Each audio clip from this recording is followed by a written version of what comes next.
Subscribe कीजिए AQ take Hindi channel को और दबाइए इस बेल बटन को टेक्नोलॉजी वीडियो सबसे पहले देखने के लिए।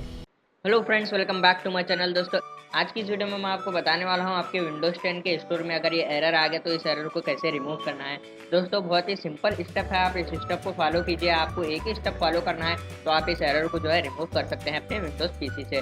तो दोस्तों, वो कैसे करना है देखते हैं। सबसे पहले अगर आपने हमारे चैनल को अभी तक सब्सक्राइब नहीं किया तो वीडियो के नीचे जो रेड बॉक्स में सब्सक्राइब का बटन है उसके ऊपर क्लिक करके सब्सक्राइब करें। तो चलिए फ्रेंड्स, शुरू करते हैं। दोस्तों, आपको विंडोज 10 के सर्च बार में टाइप करना है सर्विसेज। ओके, यहाँ पर मैं सर्विसेज ओपन कर लेता हूँ। उसके बाद आपको यहाँ पर फाइंड आउट करना है विंडोज अपडेट।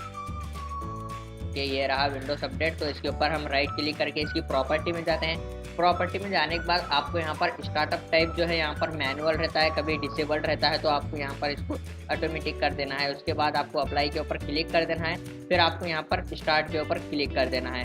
ओके, उसके बाद फिर हम यहाँ पर ओके के ऊपर क्लिक करते हैं। आप अपने पीसी को जो है एक बार रीस्टार्ट कीजिए, आपकी प्रॉब्लम जो है वो सॉल्व हो जाएगी। तो दोस्तों, इस तरीके से इस एरर को रिमूव कर सकते हैं अपने विंडोज 10 पीसी में।